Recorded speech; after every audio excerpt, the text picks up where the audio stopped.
a playlist original.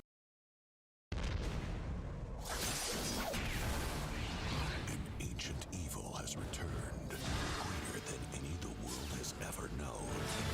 60 years ago, they tried to destroy the world. They're back. Now, one secret government agency Welcome to the Bureau for Paranormal Research and Defense. has been called upon Hellboy. to stand against them. There are things that go bump in the night. And we are the ones who bump back. Are you gonna be okay? How big can it be?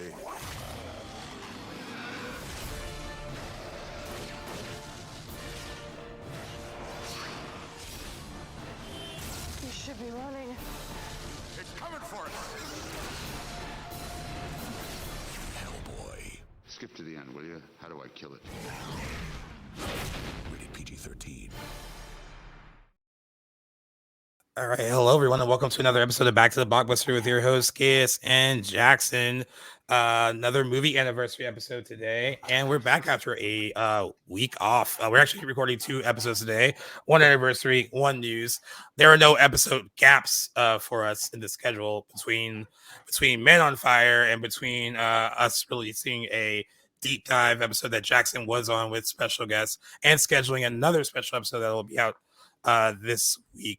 So even though we had time off, the show moves on. So you never know. We can work it out that way. Exactly. It's still hard to work behind the scenes. It was nice. I had a nice little week-long vacation. I was actually in the States too, visiting after the first time in a few months. So it was nice. But like you said, we had hammered out some episodes before. And again, it was great to have our guests on with our episode for The Witch. So make sure if you guys haven't seen that episode yet, check it out. It was a great conversation.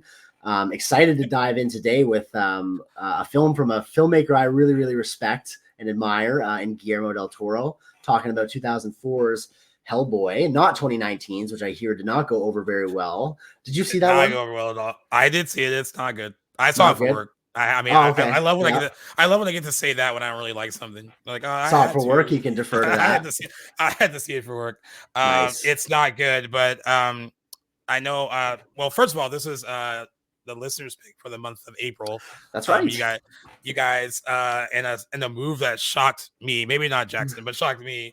This movie won over Mean Girls, which I thought was going to be your pick for April. But Hellboy won, and I'm actually not upset that it did because I hadn't watched this movie in a really long time. I saw it. I saw it in theaters maybe one time after that, and that was it. And I do know that it has a very dedicated fan base. It's not like it made like a fuck ton of money when it came out. It did okay, right? Okay enough to generate a sequel. And even though we're not talking about the sequel today, what ended up hurting that movie in the long run, because it wasn't creatively, it got just as good as reviews as the first movie. It even opened higher money wise than Hellboy, but Hellboy 2 had the misfortune, I guess that's the best way to put it, opening a week before The Dark Knight. So that's why that sequel collapsed hard after its first weekend, because 2 comic book movies in the same month is already hard. But when you have something that was as a big pop cultural movement as The Dark Knight, that sequel was going to get kind of lost in the dust a bit, and that's what ended up happening with the second one, which is why we never really got another one with Ron Perlman and that crew and Guillermo del Toro coming back to direct. And then of course they went the kind of, I guess, reboot route with 2019's with Harbor, and that didn't really work out either. I think they're looking to do it again. I haven't heard much about moving on that, but what I will say about this before we dive into the movie, I do know this is kind of like a passion project for Guillermo del Toro. He really wanted to do this movie. Okay. Going all the way back to like 1998. And that was a very weird time for comic book movies because, it wasn't until a certain point in 98 that we got Blade. And then they were like, oh, okay, well, these can be good. Because before Blade, we had the embarrassment of like 1997's Batman and Robin. And that kind of put a kind of a nail in every comic book movie's comic book, because it was just like, this thing that was once so robust and doing so well kind of became like a joke, and it like, are these movies, are they just extended, toy commercials? Like, what are they? Are they creatively viable? So studios weren't really trying to make them really. Right. And then Blade changed that, and then you got X-Men in 2000, and I was like, all right, that they can still be good. And I think by the time you got Spider-Man in 2002, the tide had turned. Yeah, for that sure. new wave of comic book movies. So it is interesting that this Hellboy debuts 2 years after that, in that very special early 2000s time of comic book movies. A good time for some, not for all of them. Right. But I think this one, after watching it again today, I was going to watch it over the weekend, but it felt like something that should be more fresh in my mind. And the best thing I can take from it after watching it today, of course, is visually great. Yes. It is a signature.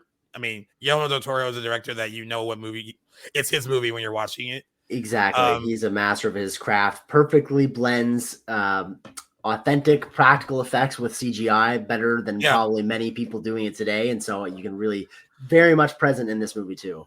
Yeah. And another thing, as the movie kept going, I felt that it got better and better, where I was like, oh, like every moment kind of built on the next one. And I was like, oh, this is actually getting more entertaining. There's more at play here than just like kind of like a visual spectacle too. There's some good character moments in the movie as well. And the big MVP here is probably Ron Perlman. Oh man, is he ever? Who manages to create at least embody a character that, very larger than life, and seems like he would only be able to work on one level at this kind of like smart ass action kind of character, but then also has a lot of emotional depth to him as well. From the relationship that he has with his kind of like father figure in the film, and then of course the kind of more romantic one with Liz Sherman being Selma Blair's character. So there's like a lot more going on than I remembered and when I first saw it.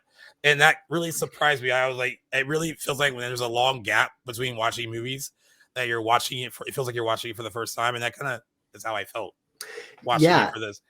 I haven't seen so I might have seen Hellboy as a kid, but my memory doesn't really do me any favors. So I really didn't remember much, if any, of this movie. But I guess I'm not as surprised, because as a big fan of Guillermo del Toro, a lot of his movies, I think there's a lot of his signature in Hellboy. And so if you watch a few of his movies, you come to expect like a visual feast, and not just on green screen, but like I said, a lot of practical effects kind of enhanced by CGI. So that was all over the place in Hellboy, which is great. But he also is great at throwing in emotional weight in his stories too. I know it's not his story; it's adapted from a comic book, I believe. But he is great at throwing in like emotional weight into his stories. So yeah, there was a lot of that in Hellboy too. I guess I wasn't as surprised to see it in there. But Ron Perlman, like you said, is the star of the show. His physical performance under all that makeup and prosthetics alone is like Academy Award like mentions for sure. I think he did a great job. And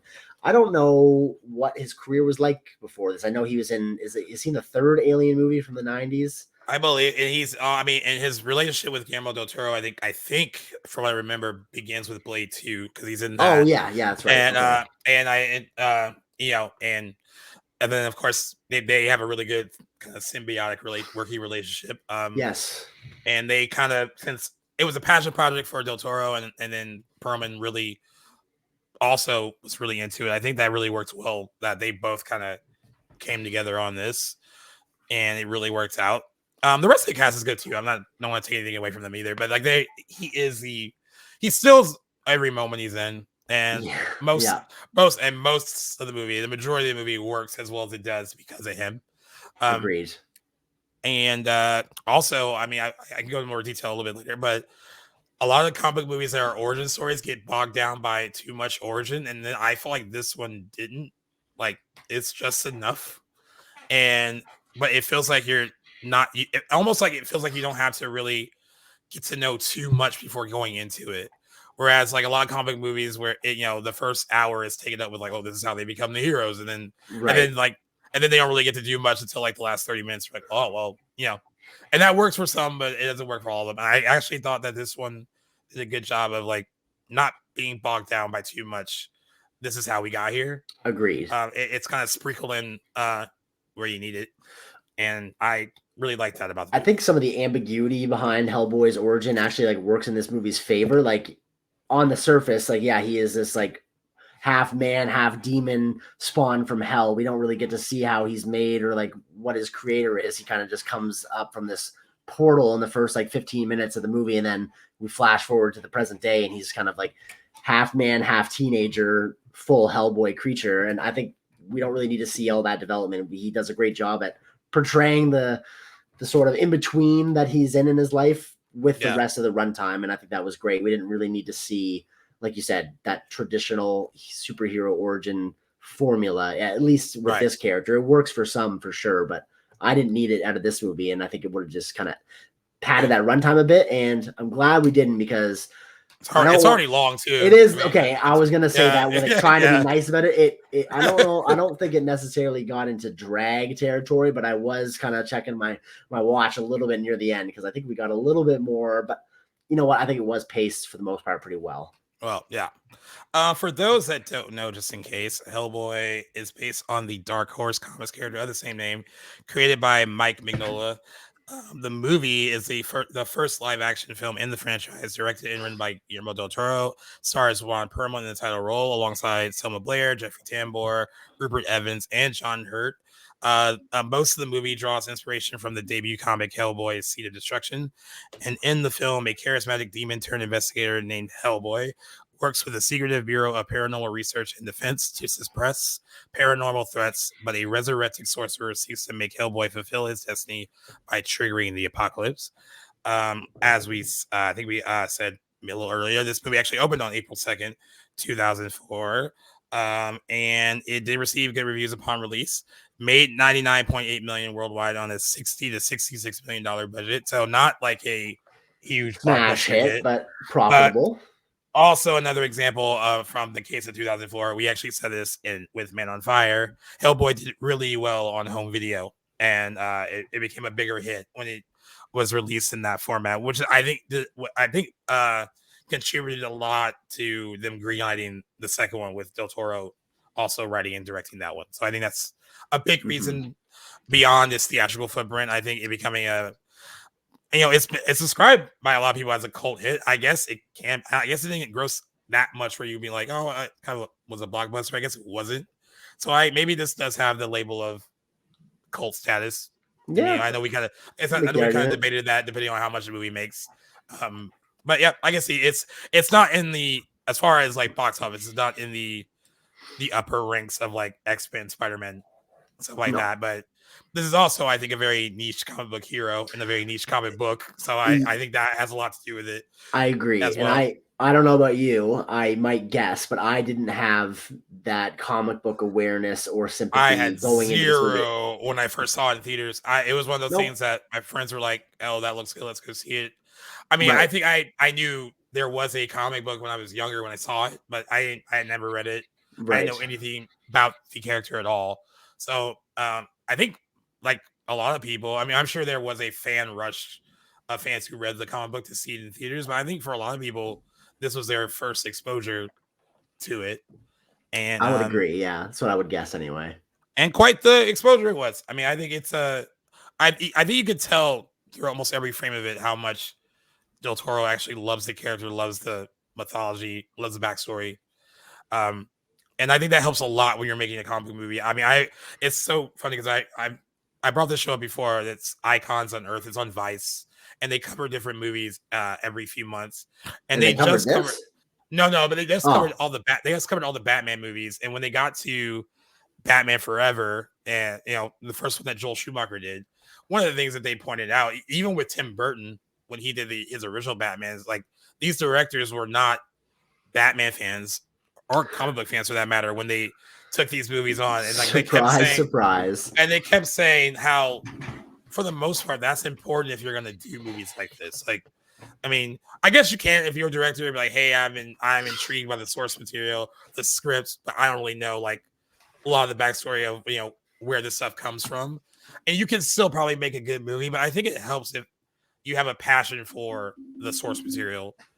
In addition to wanting to direct the film, and like in this case, Del Toro had both, so I think that goes a long way as to why the movie is as good as it is. The man is well read, that's for sure. He does his homework and his research on things, and even if he hadn't, I wouldn't blame a director for getting a job and not knowing the source familiar. But I do think that they have a responsibility to familiarize themselves with this, and that's why I will always condemn the executives behind the Halo show who like out front said that they didn't know the games, didn't bother playing the games, and wouldn't make that effort. So as you can see with a movie like Hellboy, it very much shows when a director is passionate about the source material.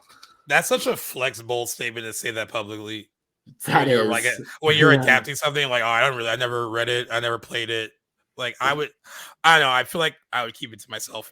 I don't think that's great for a resume either. If you're looking to be hired by a studio, don't you think you'd want your person helming it to be familiar and passionate about the source material? That's what I would think, but apparently not always the case. But rest assured, like you said, passion project for Guillermo del Toro. So, and it really shows in how he handles the several characters in this movie for sure. I can't really say much about Hellboy 2: The Golden Army because I, again, kind of can't really remember anything about it, but obviously it comes right from this. Yeah, so.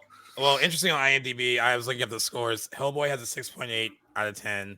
The Golden Army, I think, has a 7.0. So like people seem like they like it a little bit more. And critics are pretty much on the same track. On the slightly around higher. The 80s. Yeah, around exactly. the 80s on Rotten Tomatoes. Yeah, it's 72 Metascore. So really, nice. I love to see that with a movie when there's not too much of a divide. One of the reasons that you were happy that this was the one the listeners picked because you wanted to kind of watch some of Guillermo del Toro's movies, or yes. So watching this one because you said if you had seen it, you were probably really younger when you watched it. So what was it like watching it this time around as a fully formed adult? It was definitely entertaining, and since probably my last few years, I've become a big fan of Guillermo del Toro. Mostly, like I've probably seen a few movies that he's written that I don't have the time to look up right now, but seen a lot of his movies that he's directed in the last little bit, and especially his some things that he's produced as well, like his what is that horror series he did with Netflix, The Cabinet of Curiosities. I just love that guy's like attention to detail for effects and particular horror, which I guess Hellboy on paper sounds like it might kind of brandish a little bit of the horror genre, but I don't think it really quite fits that. But I think you get a little with this creature design and stuff. That's really what I love him for. And so that was rampant across Hellboy. Of course, lots of awesome practical creature effects with Hellboy himself, and Doug Jones's Abe Sapien looks fantastic. I'd say looks just as impressive, if not slightly more, than Ron Perlman and all the Hellboy makeup. Was super cool. Also, did you know this is like accessible news? I would have just figured that Doug Jones also did the voice for Abe Sapien, but apparently he only did the movement.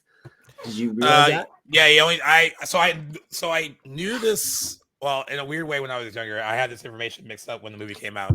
I knew that David Hyde Pierce was involved as like the voice, and David Hyde Pierce, for those that don't know, he was on Frasier, like long-running sitcom with Kelsey Grammer, has a very good voice for something like this. But my misconception when the movie first came out that David Hyde Pierce also played him like the body, and I was like, that's a weird actor to pick to like for us to like hide him in like a bunch of like makeup and prosthetics and gills.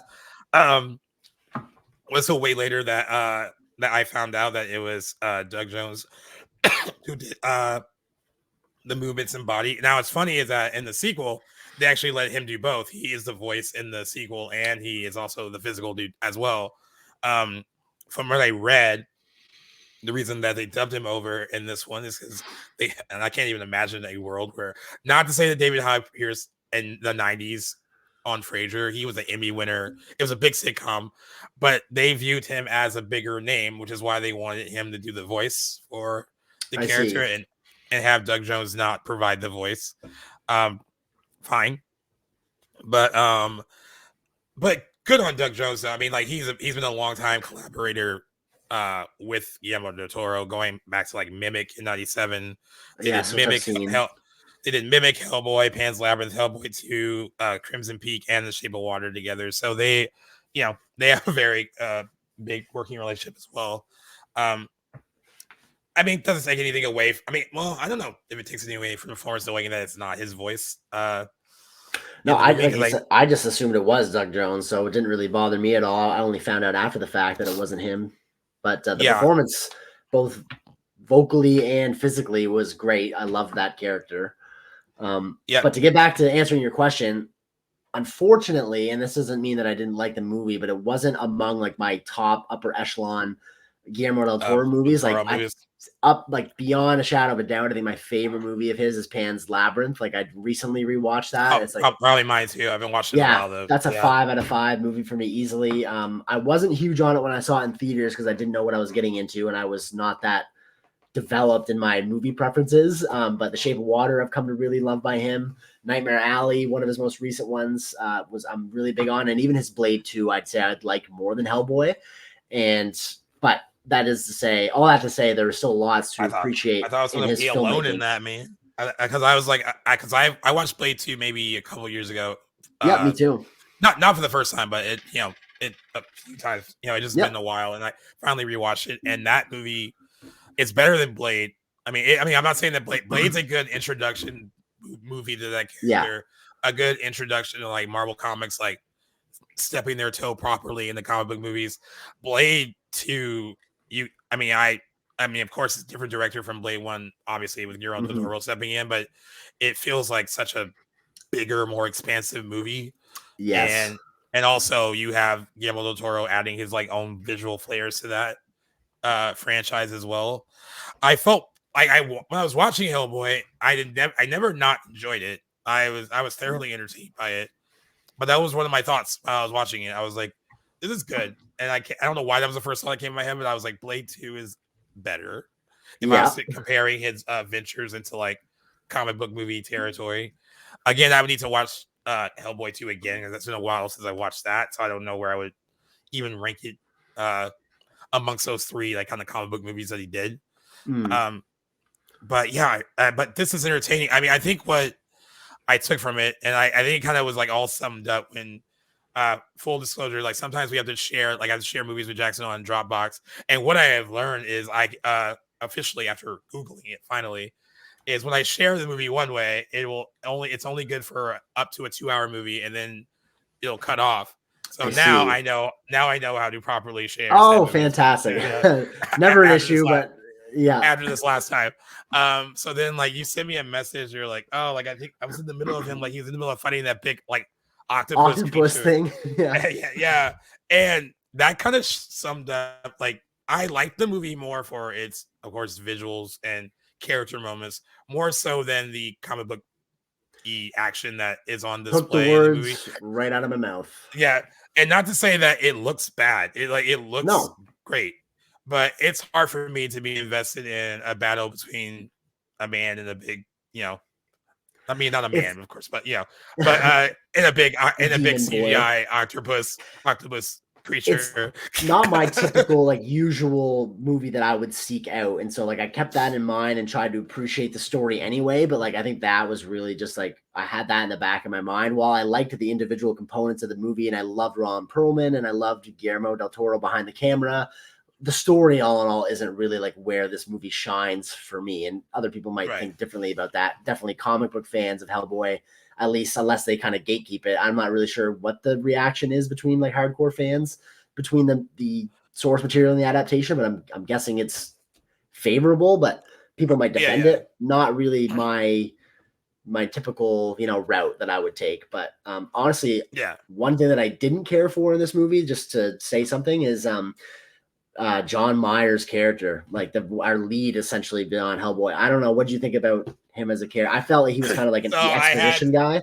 So I had to like look up, because he's not in. I couldn't remember, because I know I seen the second one. I was like, is this character in the second one? I couldn't remember, because like it seemed like by the end of it, he even though him and Hellboy don't like get along that great in the beginning, by the end of it they kind of have this like kind of camaraderie at the end, where it's like, oh, a respect. A respect, and like he can be part of the crew now. But then I looked it up, and I'm like, oh, he's on the second one, and I think it's because the actor was busy shooting something else, and they wrote him out. And someone said that they mentioned it. I looked it up. They mentioned it in the sequel, where it was just like a line where they just say like, where they say that Hellboy had him transferred to like Antarctica or something like that. Oh my goodness! And so in a throwaway line. So I was like, because he seemed important enough that they would bring him back if they had to. But I love your face. You're like, no, not really. Yeah, But nah. he is the exposition guy, and he also seems like he's also used as a bit of a foil. It seems like for a second, as there might be some like where Hellboy thinks there's like this romantic interest maybe between him and Liz, or at least that he thinks that's there. And honestly, it didn't really need that either. Didn't care for that aspect. The forced love triangle for a few minutes. Yeah. I didn't like that aspect. Yeah, and that's the funny part is it's only a few minutes. It's not. It's not a lingering plot device. It really is almost for like a scene. where he's like following them and listening to them while they're like talking. And there's that whole discussion about like how she likes her coffee and like all that stuff. So like while that was Ron Perlman made that scene kind of funny, and I was like, all right, there was some entertainment value to it. But I'm glad you mentioned that it's only for a few minutes, because I was like, oh, I guess we're gonna drop that plot thread. Not that I really needed a ongoing romantic love triangle between the three of them. No, but it's almost like, why even like suggest that there would be one? It wasn't really necessary. If I were to say something positive about it, it's that it kind of adds to the teenage angst that's still lingering in Hellboy's character, which does something for his character, I suppose. And I guess, like, especially during this time period, I think the roles of women in comic movies have changed a lot since the early 2000s. But I think a lot of these movies, even if they have special powers, the function of a lot of women in these movies were to be like some kind of love interest or be the subject of some kind of love triangle. It happens. I mean, now this is taken from the comic books, but it happens in the X-Men movies too, where it's like where Jean Grey's married to Cyclops, but Logan's into her and she's kind of into him. Like, it is a part of like some of the story, but a lot of these movies then they really know necessarily how to handle female characters other than like make them the damsels in distress, make them the girlfriend, and that has changed a lot in more recent comic movies. But you know, that was the kind of the function of even her in this a little bit, not entirely, especially towards the end, but for the bulk of the movie, I would say for sure you get a glimpse and a little bit mention of like her powers and her history before, but like for the meat of that movie, she's kind of like just thrust in between John Myers and Hellboy, and I didn't really care for that. But yeah, I agree with you, Rupert Evans. That character is the exposition guy. I think he's kind of thrown in there also, since he's the human and the normal one of the bunch. He is supposed to be kind of like the voice of the audience too, in a sense. Yes. And I get that function, but it does feel like he's only there at certain points to, in case you didn't understand what was going on, here's a bit of his dialogue to guide you along a bit. I'm looking at his IMDb, and I don't recognize him from anything else either. I'm not sure. The only thing I remember him from was The Boy. It's like a horror movie. Like the doll. The doll one, yeah. He's in that. Okay, I haven't seen that. Yeah, but like most of his other stuff, he's a British actor, so I think most of his stuff is that like British projects and stuff. He was in Band of Brothers as a paratrooper. Okay, small role though. Yeah. Okay. But yeah, if there's that, he was the only character I think, and this is not a knock on him. I think he plays the role as written and as the best he could. It's not really a meaty part. No, exactly. Nothing against Rupert Evans as an actor, but yeah, it's more down to the writing of the character and the nature of what the character is there for. Just didn't resonate with me. And I also think what they were also attempting to do, and I don't know if they were entirely successful, but there's also could be that kind of like in movies like this, that kind of fun, like he's more like by the book and by the rules, and like Hellboy's not. So I think there was also the attempt to kind of have this like good cop, bad cop almost. How they handle things, and there are some scenes where that is displayed, but like I feel like a lot of his part is not a lot of follow through. A lot of stuff that they put him in, they don't really follow through with that entirely. They don't really follow through with like, oh, there could be romantic tension between him and Liz, and why that's the issue entirely. It's just thrown in for like individual moments, for like scenes to generate tension for a moment, and then it's done. So, exactly. So I felt the same way about him. I do want to shout out and give props to Selma Blair, who I had last seen in Cruel Intentions. And I gotta say, like, I recognized her because right off the hop. you didn't I couldn't love her. stand her character in that movie. I can't remember what her name. What's her character's name? Cecile. Cecile. Oh, the name makes me shudder. However, so her character, I couldn't think of a more polar opposite that she could have played than the character she did in Hellboy. And she really, and I'm not saying I didn't like her acting in Cruel Intentions. It comes down to it's a character, dude. Exactly. Yeah. But I did really appreciate the more laid back, angsty performance that she brings as Liz in Hellboy was just way more up my alley. She was great in it. She's also gorgeous. Like, she's very pretty in Cruel Intentions too, but like really, I don't know why. I guess maybe she has more of I think maybe she took off more like the 90s and the 2000s when I was just younger and didn't really recognize her and stuff. But I just find myself wondering, like, why don't I see her in more? I thought she was fantastic. I think when you think about it and you realize what she's popped up and you're like, oh, she's in Legally Blonde. Right. So I don't know if you ever seen that. She's in a movie called The Sweetest Thing with Cameron Diaz and Christina Applegate. It's pretty funny as well. Like, she's been in a lot of stuff. It's just and probably when around the time that she hit it big, you were perhaps younger. Yeah. Exactly. And she was great for the role of Liz. And I liked her dynamic with Ron Perlman too. She just brought everything to that character that I would have wanted. I was that's what I was impressed with. I actually liked their character dynamics a lot. Again, like, it's a lot of suspension of disbelief because you have to buy this potential romantic, pairing her with him, and you have to like kind of be like, why she would even be interested maybe in him at all, right?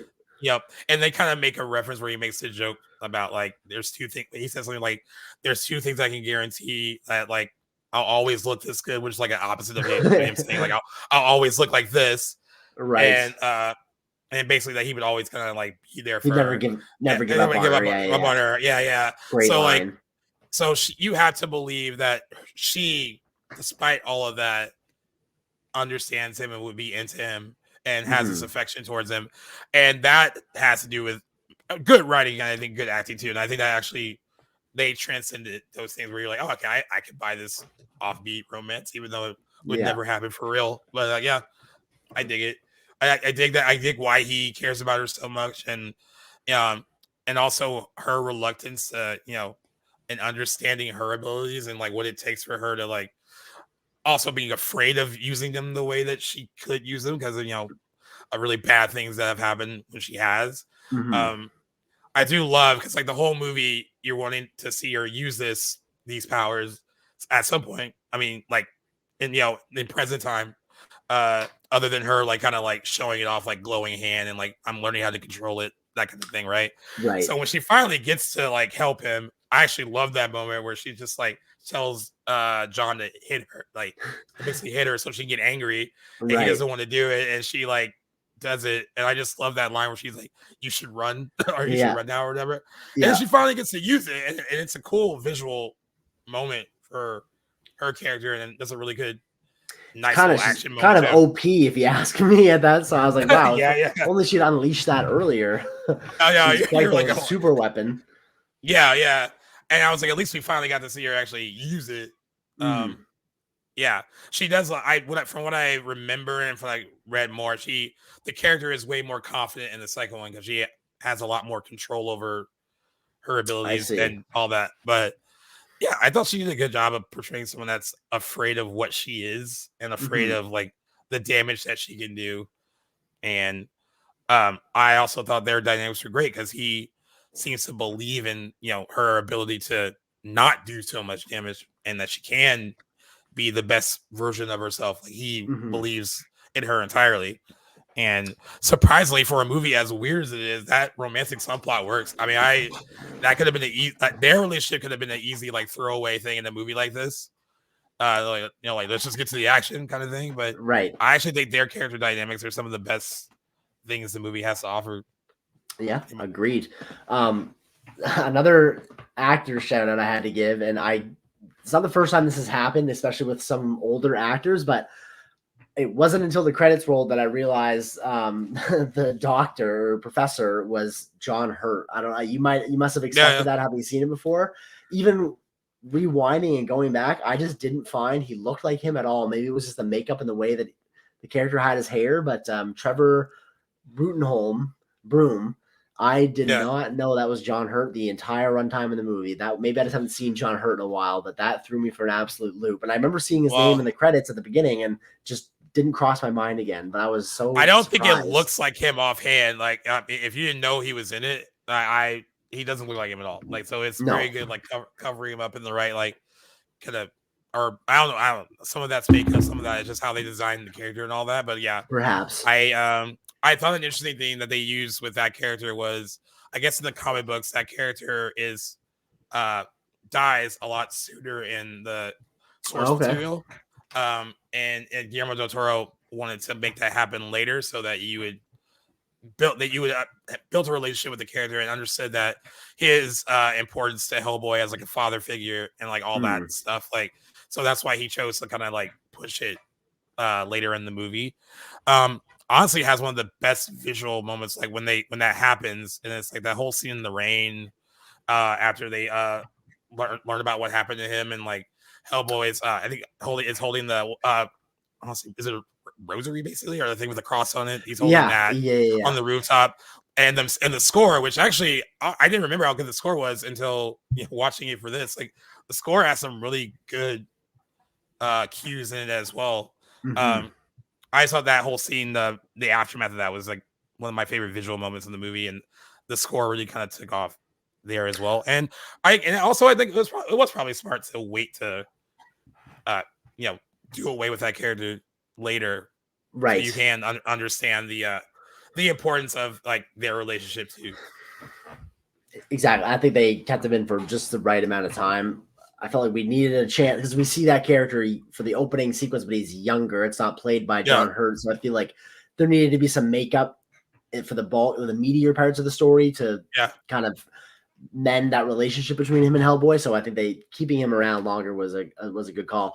Can't help but thinking though, I don't know if you're trying to avoid a spoiler or not for what happens to that character, but like the next point I want to bring up kind of mentions that. No, I should not do that because this movie is 20 years old. So 20 years old, but if you haven't seen it, then that's kind of on you, I guess. Yes. So John Hurt's character, who is Hellboy's de facto father for all intents and purposes, meets his end in this movie. I just kind of thought it was interesting that they open the movie with his like cancer diagnosis, because that ends up not doing it, like he doesn't die of cancer. He gets kind of he's assassinated. So I thought that was kind of funny. I get that it's like setting up him bringing on John Myers to sort of like kind of shepherd Hellboy after the event of his passing, but I feel like from a writing standpoint, you could still justify the inclusion of John Myers' character without the cancer diagnosis that doesn't go anywhere. Right. I just thought that was kind of maybe a lapse in judgment, or maybe it has some implications that I'm just not considering in the moment. But I just thought, okay, it was interesting, but didn't think it was ultimately necessary. But the only thing I could think, and this is me speculating, is if that diagnosis is revealed, right? So you're expecting, I guess, that would be what would do it, and maybe a more violent would be more surprising for the characters involved, I guess. But like, I don't know. It does seem like a really point to like throw that in there, and and I guess like to your point, I don't think Hellboy doesn't know that he had a cancer diagnosis, right? So that's his death, regardless, would have come as a shock. But to the audience, it's like that doesn't mean anything after he's kind of killed, right? So I thought it was interesting, but I agree with you. I agree. What's interesting, when I was watching the opening of the movie, I always get thrown off when like the opening is like really long, and then all of a sudden like the opening, and actually this is not really like traditional credits for a movie. There's no like the opening credits that we get after that big opening scene are visually well done. We don't really get like a traditional like who directed the movie, who's starring in the movie kind of credits. It's just a series of images that kind of are basically the audience is learning, that kind of like the Hellboy thing is like a myth, or like, kind of almost like he's almost like a Bigfoot kind of character. All the newspaper clippings, which kind of are common sometimes in some stories, but I thought it was cool to bridge the gap. That is a good way in an origin story to like kill a lot of just give out a lot of information without having to have like 15 minutes of dialogue and In exposition. exactly. To explain that. So I thought that was really a good move on their part. But I'm always surprised when the opening is that long and before we get to the credits. And also, I mean, we got to see baby Hellboy, which is, I guess, cool. Yeah.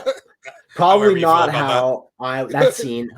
The scene was kind of goofy when the allies kind of first stumble upon him, and it's funny how the one is like trying to shoot it, and then Professor Broom is like telling him not to. I just think that it's funny how how that scene kind of came about, because I would have been stomping that thing if I had to come. Yeah, there's nothing there, but nothing like adorable. Like, let's save it. Like, no. Probably would have. Yeah, I do love when they take the photo, the group photo. I was like kind of laughing because it was like, that was funny. Because he like kind of does a little pose in the middle of them. And Baby Ruth definitely contributed to the budget too. Very obvious product placement. Yeah, right. In that movie. Yeah, probably the only significant product placement that I caught anyway while watching it. But they didn't make any attempts to disguise that. I wonder if that's also from like the comics. If maybe like Hellboy's thing is like he loves Baby Ruth chocolate bars. I'm guessing that's where that comes from. But anyway, I'm wondering if the writer must be a fan. I do want to ask you, because we talked a lot about movie budgets and them being insanely high. This is a $60 to $66 million budgeted movie, and the whole time, even though this is it's 20 years old, it looks more expensive than it should. And it kind of drives home that you don't need to spend $200 million to make these kind of movies. It looks like a $200 million movie for the most part.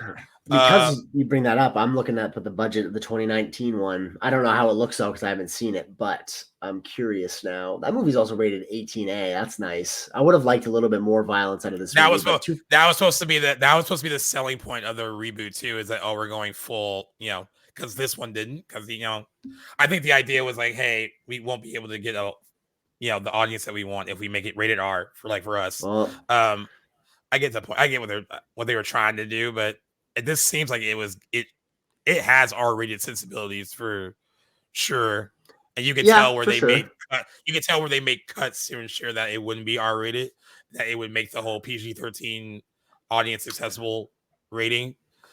But you can tell while watching this, like the 2004 one, that it could have easily been a hardcore, like violent.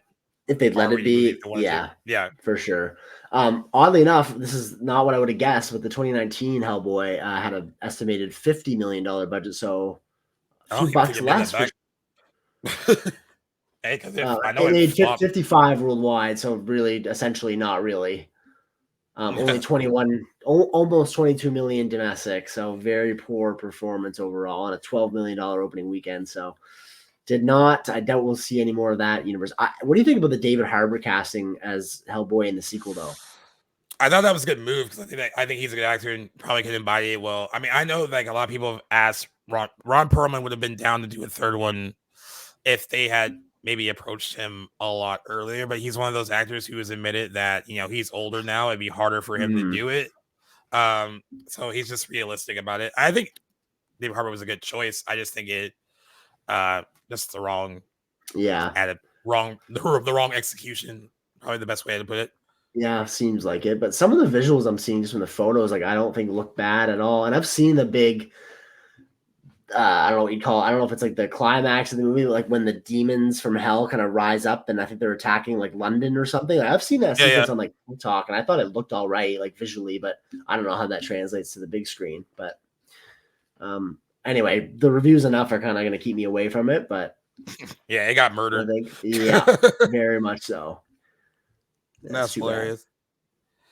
I'm looking up to see if if there's anything that with the Baby Ruth stuff, and I can't find it being. I think it was a big product placement thing. Okay, interesting. It's actually on this website as one of the most obnoxious uses of product placement. They ranked it number 8. Wow. Okay. I mean, I can't argue it. It's very up and center. You get that whole logo and multiple of them throughout the movie too. Wow, that's funny.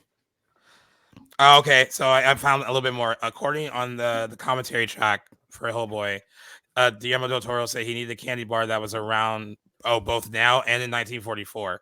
And of the available options, Baby Ruth was the candy bar he personally liked eating the most. So okay, there you go.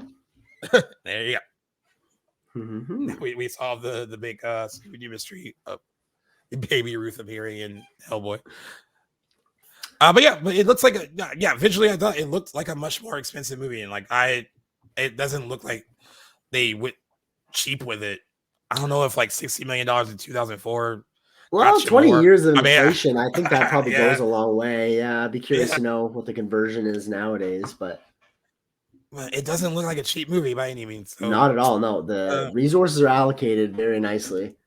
yeah, that was the one thing I kept like going back to. I was like, wow, this actually looks like a much more expensive movie than it is. So get this. So according to this random website, after I Googled what is $60 million in 2020 or in today's dollars, apparently that translates to $99 million today. So $100 million. So that's still pretty. Yeah. So I mean, and can you imagine? Like, I think most studios would be like, "Can we make this comic movie for $100 million now?" They'd be like, "Oh no, we need a little bit more money than that." I think, 100%. So crazy. Looks good though for that budget. No I doubt. feel like look at examples like this, and there you got why it's okay to not spend a shit ton of money on movies like this. Absolutely. You spoke on Ron Perlman. I mean, about him stealing the show and all that. What I mean, are there any specific scenes or moments or what you thought, like what impressed you the most about what he brought to that character? So I appreciated his like sense of humor throughout the movie. No, like oddly enough though, like the one scene I think that like I appreciated the most is like his last line of dialogue after he sort of like resurrects Liz and he whispers in her ear and the audience can't hear what he says, and then she kind of springs back to life and asks him what he said. Well, she's like, I heard your voice in the darkness, but what did you say? And he says to her what he says, something along the lines of like addressing wherever she was, like if you didn't give her back to me, for her, I'd be willing to cross over. I thought that was a super romantic and badass line. The delivery was great. But what he was able to convey under all that makeup and prosthetics, I think is equal parts Ron Perlman's, ability to act and his performance and the symbiotic relationship between him and the makeup department. They did great at being able to allow himself to express and emote under all that prosthetics and stuff. It's a lot of humanity in that character still. Like even though you're not dealing with someone who's a human. So like I thought that was the most impressive thing that he brought to it. Like under having to get through all of that, to show that those layers to that character. I don't think a lot of people could have done that right, and I think that's why so many people like him in that part. It's probably a signature role for him now too. So. I'd say for sure it's one of those ones I think back to of him and that and his role in Sons of Anarchy is iconic for me. Love that show. But I thought what Roger Ebert said about him probably described it probably the best for me. He gave the movie 3.5. Okay. He gave the movie 3.5 stars out of 4. He really liked it. He gave the same score to the second one as well. Nice. And he said, "In Ron Perlman has found an actor who is not just playing a superhero, but enjoying it. He chomps his cigar, twitches his tail, and battles his demons with something approaching glee. You can see an actor in the process of making an impossible character really work." And I think that's probably the best way to describe. Like, it shouldn't really work, but he does make it very much true. More. Seeing that character on a comic book page, I think would have been very challenging to imagine how to bring it to life on the screen. And I don't think they could have done it much better in this time period with the actor and director that they got to make it. So commend everyone that went behind the scenes of, bring Hellboy to life for sure. Yeah. Well, what other two people were linked to this part before him? Because at one point, Universal really wanted to do the movie, and then they decided not to because he really wanted Ron Perlman. And one of the reasons why it took so long to get this made is because every studio was like one of the bigger fights was the title itself. They were like, we can't sell a movie with hell in the title, so they were like, they wanted them to change it. I guess in some countries it's called Hellboy and not Hellboy. What?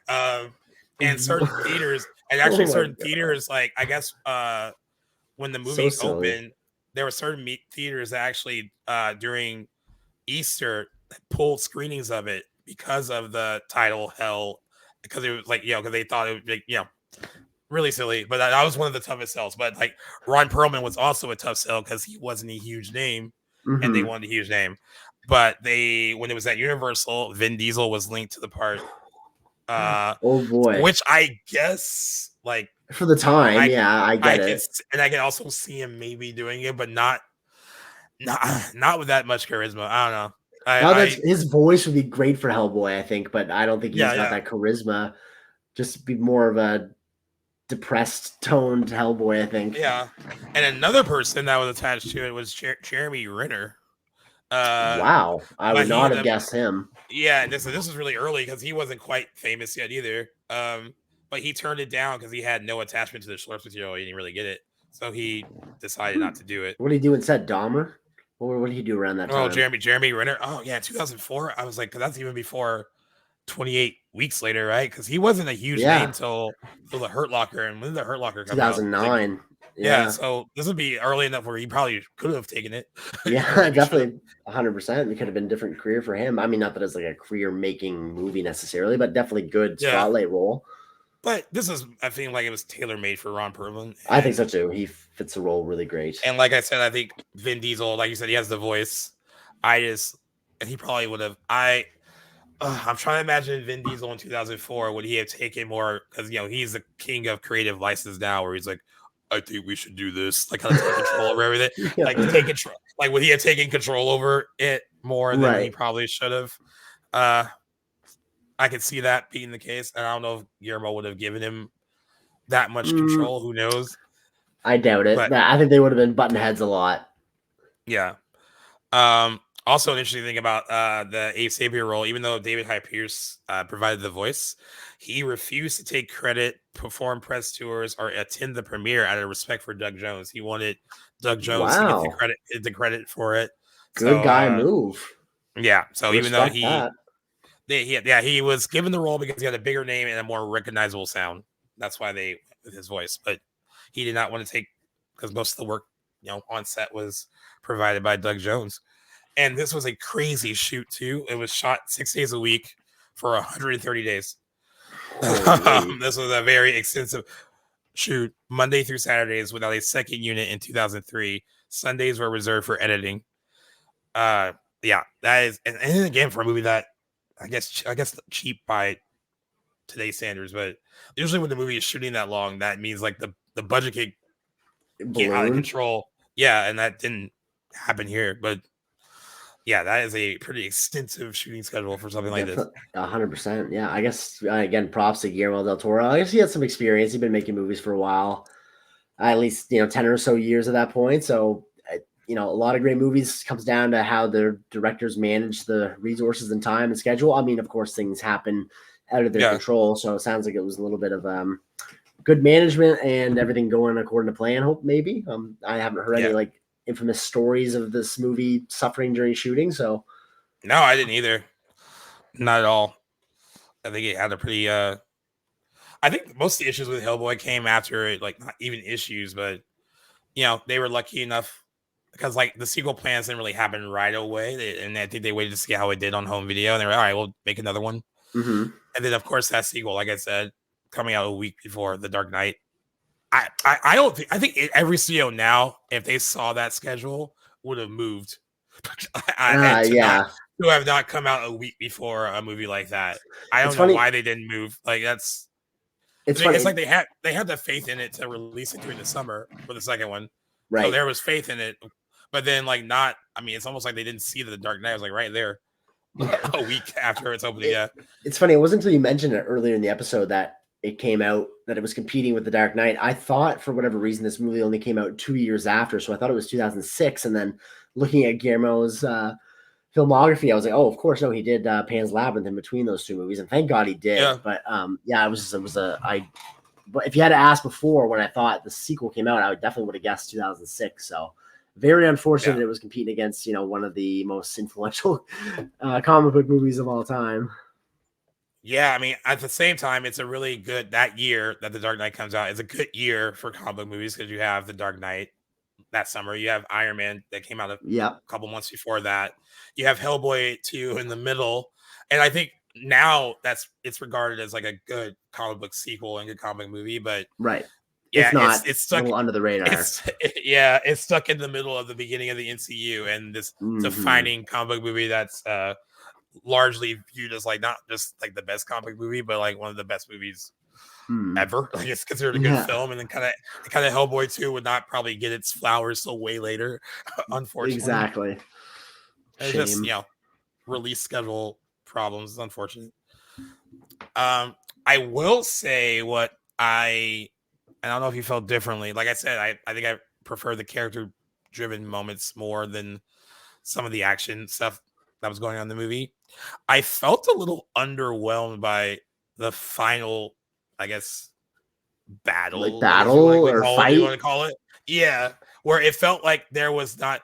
Yeah, of course, it seemed like there was a lot at stake because it was like it's Liz's life is on the line, and that should have felt bigger to me. And something about the last 10 minutes or so didn't feel like especially big. I kind of felt like when the movie ended, it was kind of like, oh, it's over.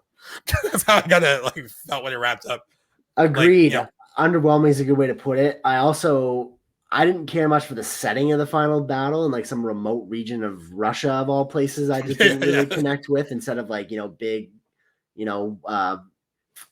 end of the world implications. I would have liked to seen it maybe in more like a metropolitan area or something. Jeez, I'm stumbling over my words here, but that, and like back to that moment when you mentioned earlier when I had to message you about like the movie like cutting off for the finale.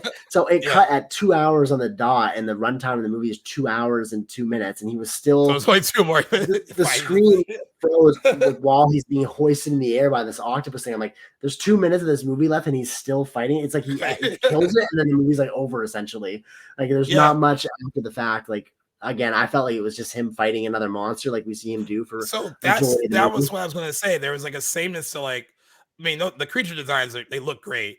Yeah, but like there was a sameness. Like it felt like he's fought so many of these things that look like that. This is just a bigger one. Exactly. But it was like there was a sameness to it, and it really didn't feel like there was a ton at stake at that point, because now even with the big climactic fight, like Liz is already now, some of the dialogue makes it seem like there's going to be more at stake, where he tells John basically like to look after her in case no matter what happens, make sure you look after her. So it feels like there's going to be bigger implications. Like we want the hero to win, we know he's going to win, but I wish there would have been more of a like make us kind of second guess that like a little bit. Like I went a long way for sure. Yeah, I had no doubt that he was going to win, and then by the time at one point I was watching it, I was like, this thing is throwing him up in the air and like catching him again. It almost was like comical. Yeah. It was like going just playing with his food. Yeah, it wasn't really like beating him up. It was like kind of throwing him from like one tentacle to the next. Yeah. And I was like, all right, I'm not invested in this so much. It was almost when you were like, I just felt bad because I felt like you should have finished the whole movie. Yeah. But I was like, I wanted to be like, well, there's not much more after that, but like you should watch the rest of it. It was just 2 minutes, so it wasn't bad to wrap up, but ultimately I didn't feel like I needed it. But I kind of feel like it ended on a whimper. And I feel bad saying that. Because like most of the movie is very like well paced and very entertaining, and a lot of the action in the movie does work. Not like, and it was cool is that a lot of the action isn't like really grandiose or anything. There's like a bunch of shootouts and stuff like that, and like it's not like it's not necessarily big, but like the moments that are in it earlier are decent enough to be entertaining. But when you get to like this big climactic battle with like the big bad, I guess, of the movie, all of that. It wasn't even just like the fight with the octopus. It was like everything leading up to it felt not as bombastic like Rasputin's dispatched pretty easily, and then it's like that was the other thing. Yeah, it was almost the way it kind of happens. It's almost like they're like, "Yo, we got to wrap this up." Like that's how it felt. It felt very rushed. Very much so. I agree. But yeah, I guess people are okay with it. Like normally, like a lot of movies fall, like the score falls on the ending, and this movie is quite well reviewed. So I guess maybe not as many people had that issue with it.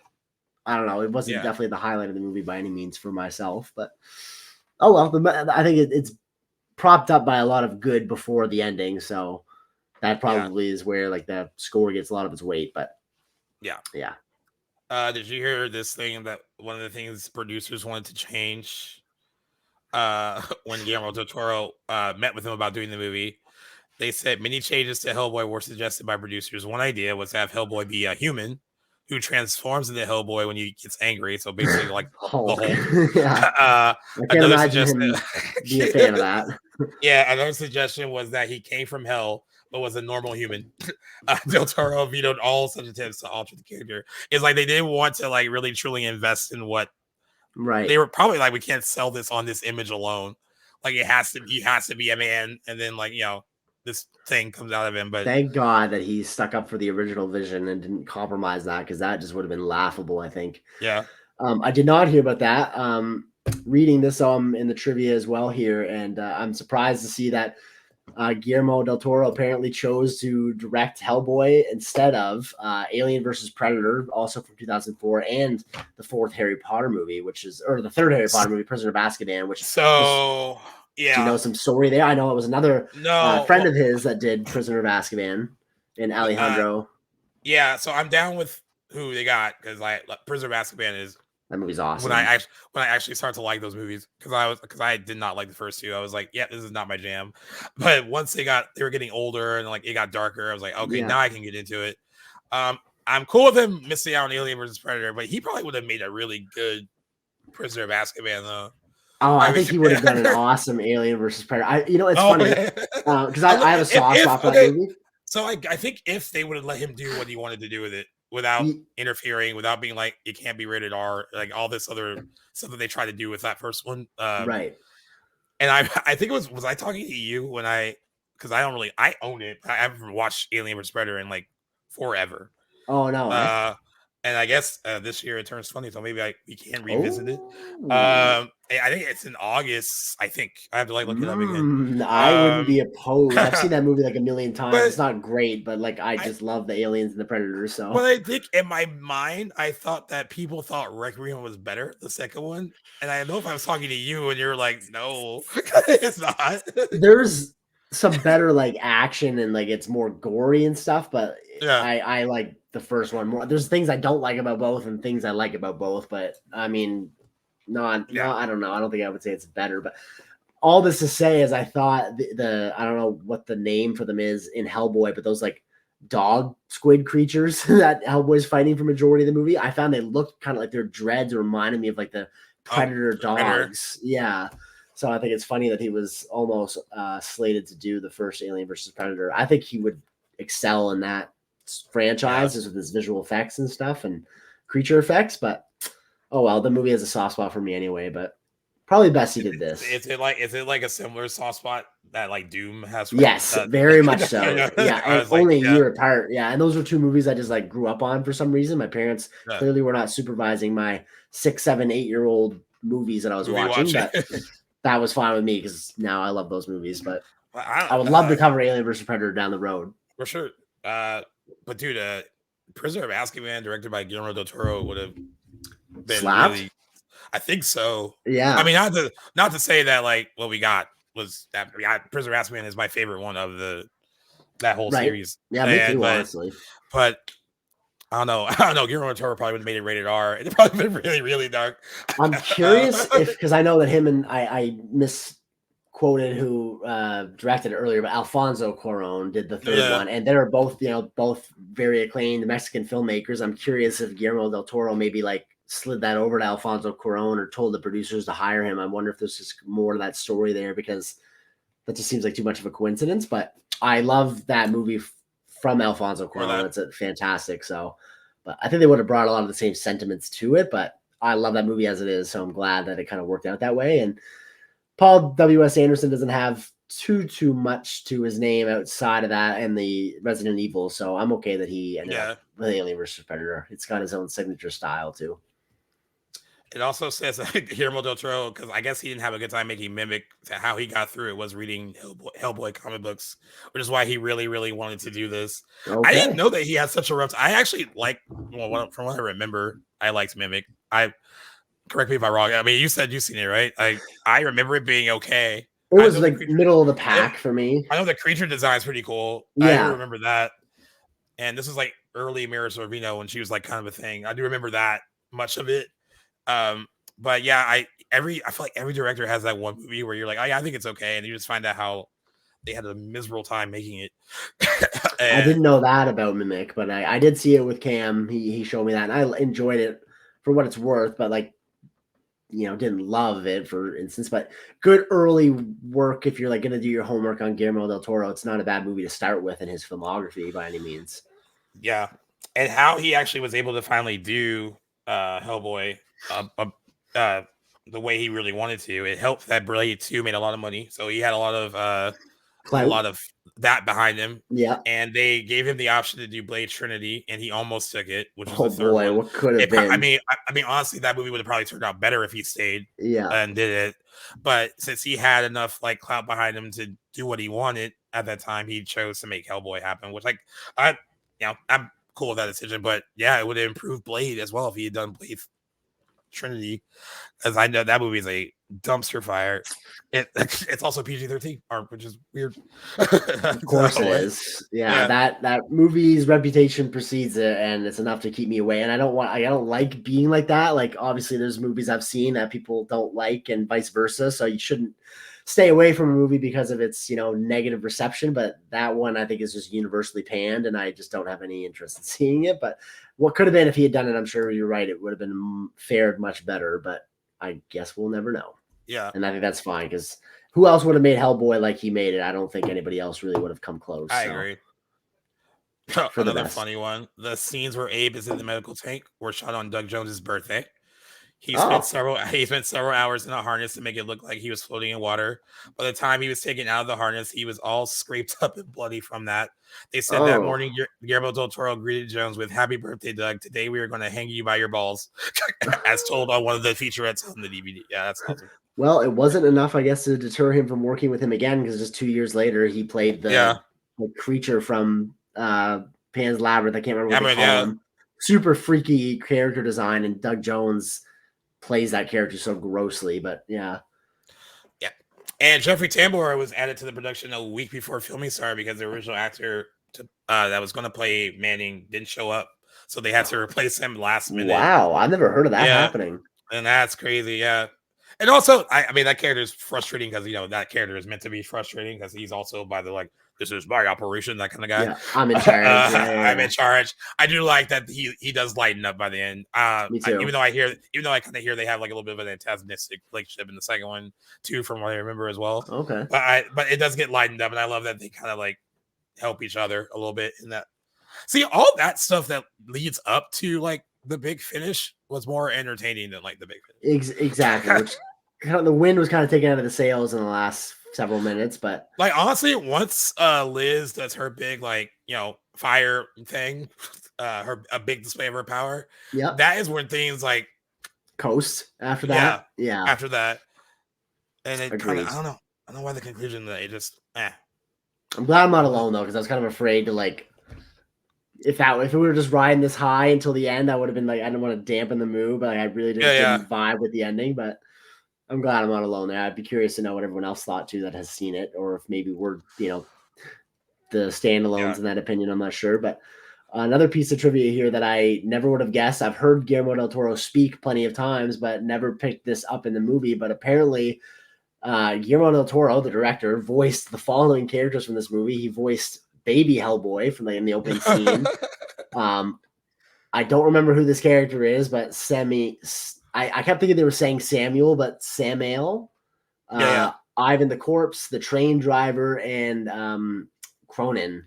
All those characters were voiced by him, like pretty significant characters. So Ivan the Corpse was pretty funny. Ivan the Corpse was funny. I think he's speaking in Russian the whole time, but yeah. That was a neat little character. Guillermo del Toro seems like he reminds me in a different way where we talk about Quentin Tarantino being like an encyclopedia for movies. I feel like Guillermo del Toro is also that. Very much maybe so.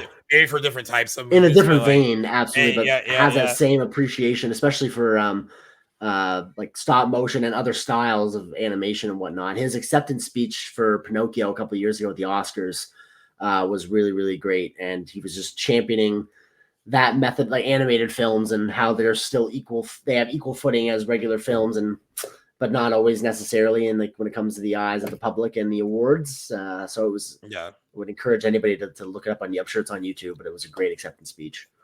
What I want to ask you, I meant to ask you earlier when you brought up this not being on like the upper level of like Guillermo del Toro movies for you. This feels like this is the most Hollywood movie he's made. I think probably. I mean, Yeah, or if I wouldn't argue that. do you think that is part of the reason? I mean, even though he did have a lot of freedom, it seems like eventually the way he wanted it made, there are still elements of it that still feel like it's a Hollywood like tentpole movie compared to its other stuff. And I was wondering if that had like any effect on where you placed it, because it didn't really feel maybe entirely like his something that I'm would sure be that is a like that. reason. More of like I would counter and say that it's more like because it's one of his movies. I think that is like so much grounded in like an existing IP. I think is kind of Yeah, why I thought I didn't love it as much from him because and like that might also tie into like Hollywood having their fingerprints all over it and it being like yeah, established comic book and they wanted it made a certain way because obviously I know Blade would have been an existing comic book IP and he did the second one there too. But again, it being rated R and more of a horror adjacent movie more so than Hellboy. I think he got to lend his sensibilities to that movie more so than in Hellboy. So yeah, I think that kind of is. I think it's just because it's so rooted in an existing intellectual property in the comic that I think is kind of what I took away from it. And like he didn't have as much of his signature on it because he definitely didn't write. He might have wrote the screenplay. I'm not sure, but definitely didn't. A lot of that story would have come from the comic. So really, where he gets to shine and is in his like creature design and the makeup and stuff. So yeah, that's kind of what I noticed the most. I think you're right, though. I think I wouldn't really know looking at it like where producers and Hollywood execs would have had their fingerprints on the movie and stuff and influence on it, but I'm sure that is the yeah, case too. Yeah, and I think that's kind of sums up why I think that's the movie's kind of down there for me in his filmography, but still, yeah, still a great movie from him and a very talented filmmaker nonetheless. yeah. And I am glad that for the most part, still he got to make the movie he wanted to make. Hmm. And finally, because he tried to make this a very long time, and like I said, they wanted him to change a lot before. I can't get over how it's named Hello Boy in other That countries. is so silly to me. Like it's funny, And like when you were mentioning that, like how much we've like devolved as a society since then when it comes to like vulgarness and swearing and stuff. Like 20 yeah, years, we have changed a lot. That just nobody would bat an eye at the word hell these days, it seems. So just yeah, it's very like I can see them comical. 20 years ago. They're like, oh, no one really wants to see a movie with a name like Hell in it. It's like a little dark. What is the big deal? Yeah, it's so weird. Um, wow. I mean, to be a fly on the wall in those meetings, dude. Mm. Like we said, this movie opened on April 2nd, 2004. $23.1 million during its opening weekend. Ended up making 59.7 million in the States and then 40.2 million in the rest of the world for like we said, a grand total of 99.8 million. Not a huge hit, but big enough to warrant another movie, especially after home video and all that. Hmm, hmm. 81% on Rotten Tomatoes. It had a B- cinema score, which means like casual moviegoers probably didn't love it. But like I said, it's a niche character in a niche comic book. It's not Batman, so Mm. it was going to be a tough sell, I think, to regular people for the most part. Um, but in 2022, Rolling Stone and Variety named the film amongst one of the best superhero films of all time. I saw this, and not just on those two. I actually saw a few other websites that labeled this as that, and I did Okay. not know how to feel about it after.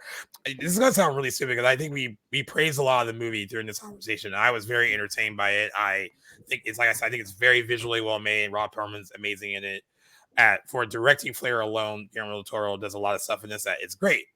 But then I was just trying to think for other people considering it on that upper level of comic book movies, and I maybe I should have like a long discussion with someone that would consider this Right. their top choice amongst their top choices.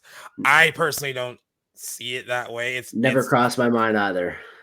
yeah, and I almost feel bad that it didn't. So I mean, if we're Eh, missing something, then I don't know. But maybe like if we were having this conversation in 2007, maybe I would say that, but yeah, not say. I think so many of the great comic book movies have come since like the new era of comic book movies in like the late 2000s and onward. So that I think yeah, that has just pushed some down. There's still some from before Hellboy I would put up there, but not this one unfortunately. I wouldn't put it in the worst. I would put it somewhere in the middle, and like that's just kind of how I feel. But it's yeah. all I put it in the middle subjective. too. Like there's no like Yeah, definitive list. So I think it's funny that you mentioned 2007 because at the time when Rotten Tomatoes was compiling their, at least on their site, the best reviewed superhero movies. It was 13th of the best reviewed superhero movies on their Okay. site in 2007. So Okay. that was a lot has changed since then. Yeah. And in 2008, Empire magazine ranked Hellboy the 11th in their list of the 20 greatest comic book movies ever made. Okay. Not my bag per se, but No, mine either, but still lots to appreciate. I will give it credit as being like, as far as origin stories though, I think it's probably one of the better ones, like as far as the execution and not wasting a lot of time with a bunch of exposition and backstory that wasn't necessary. I appreciate that about the movie as well. Yeah. So all that out of the way, did you want to? Now's the time. I think we should give our personal rankings. I'm going to let you take the honors of going first. I already knew what I had as soon as this conversation started, so that makes it a lot easier. Okay, nice. I'm gonna 3.5 it. Okay. And my 3.5 is like probably a little bit different from yours, but I think a lot of my problem, I probably would have bumped it up to a 4 had the ending worked better. Stuck a little bit more. Yeah. Yeah. It's not like I love that moment, like you mentioned, between him and Liz. That last dialogue moment between them is good.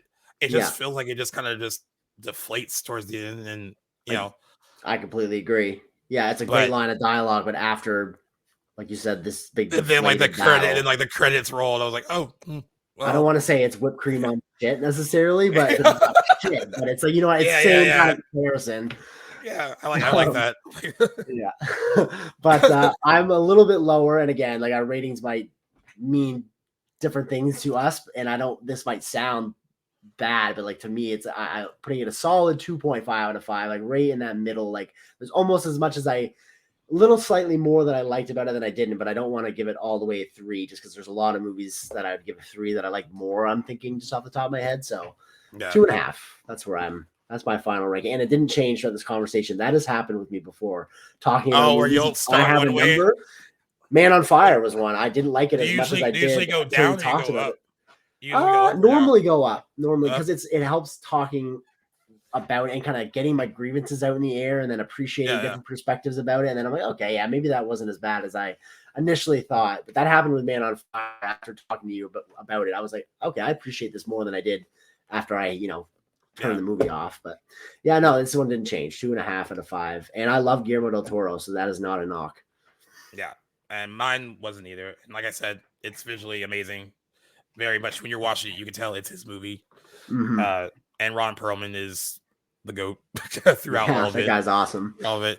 So yeah, underrated, it's still entertaining, and we are not disappointed that you picked it as your listener's pick for our anniversary episodes. And we have more on the way. We got through April. That's the last April one on deck. We already put it on socials that for sure we got Election coming up, and for sure we got Troy coming up. Election was my pick. Troy is Jackson's pick. He's excited for that one for me personally because I actually haven't seen Troy since theaters, so it's been 20 years, I guess, since I've seen Troy. I'm very excited for that. And I've never seen Election, so I'm very amped for that.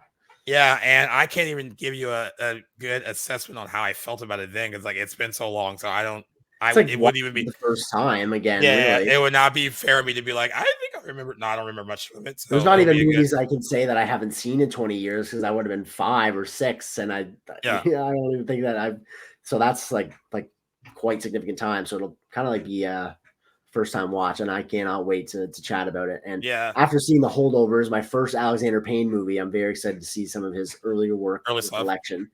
Yeah. And then and then our listener pick for May, spoiler alert, it looks like it's going to be The Mummy, but voting is still going on right now. It's between that or X-Men Days of Future Past. Actually, you can't go wrong with either movie. They're both pretty good. But I actually had to what's funny is that I actually had to write a piece for The Mummy and X-Men Days of Future Past. Oh, no way. For Movie Web. I turned them both in last week, and they were both very different and both a celebration of what those movies meant for the time they were made in. Right. I mean, The Mummy, dude, that shouldn't have happened at all, but somehow they made it work. Thank God it did. So many people try to make it, and and didn't work. And then finally someone was like, let's make it like Indiana Jones. And they're like, yeah, that's the route we should go. Yeah, So such a great decision. yeah. So it looks like that was going to win. And then I think we actually, we won't say what they are, but I think we hammered down June as well. For the most June's part. looking like a good month too. Which is even a tougher month. Actually, I think the months are going to just get harder. The more this well, we're getting into those summer on. release months, and a lot of studios pump out their most desired movies for these months, and it makes the decision making a lot tougher. So we appreciate our listeners for helping us kind of make the decision for some of our anniversary episodes. Kind of takes the pressure off us. Yeah. Agreed. Yeah, and I also am glad when you guys like tell us how we can do movies that we didn't choose for the anniversaries. I've had someone say, when we didn't do Mean Girls, someone was like, you should do it on October 3rd. I'm not saying that we will, but that's a good idea because that is Mean Girls Day. That's another way to do it. True that. Yeah, we found a way to do The Crow, which has the anniversary this month. We're still going to do that movie, but later with like The New Crow. I think we figured out a way to do that with Alien. Yep. Still talking that way through with that, but there are other ways to still bring these movies up. It's hard for us because there's a lot of great movies on the list, and then if it was up to us, we would do a lot more of them. But there's other aspects of the show that have to get done, and not just this. So exactly. If we had different schedules that allowed us to do more of this, we would absolutely tackle more, no doubt. But that kind of like I think makes some of the episodes more special. Like you can't get to every movie, so that says a lot about the movies that we do cover, which I can appreciate. It adds like an air of exclusivity a little bit to it. So not everything would be special if we did everything. So yes, but nonetheless, we appreciate you guys tuning in to another episode of Back to the Blockbuster. This has been episode 171. Stay tuned for later this week, though. We do have a breakdown of the news from the last couple of weeks to throw at you guys, too. Thank you guys again for picking Hellboy and help take the pressure off us in our anniversary episode. It's been a great time chatting this great mixed movie from Guillermo del Toro and an awesome performance from Ron Perlman. I was very happy to get back into this one. And guys, we appreciate your support week in and week out. If you guys are new to the channel, make sure if you guys want to see more of our content, you guys can check us out anywhere you're on social media or anywhere you guys typically get your podcasts. You can find us at the handle at Back to the Blockbuster. And if you haven't checked it out, make sure you guys go give us a listen on Playlists app. They're our network. They do a lot of the heavy lifting for us behind the scenes. We very much appreciate them, and you can find them on anywhere, any app store, regardless of your device. So go check out Playlists. And while you're there, check out Back to the Blockbuster. And we will see you guys on the next episode. And we got a lot coming towards you guys too. We're approaching episode 200. So we'll be coming to you guys on socials for some ideas for that episode. Very much looking forward to that. And Gaius, of course, thanks for making another easy conversation about movies, my friend. Yep. Always a pleasure. And I will see you again very, very soon. See you in a few minutes. Goodbye, guys. Peace.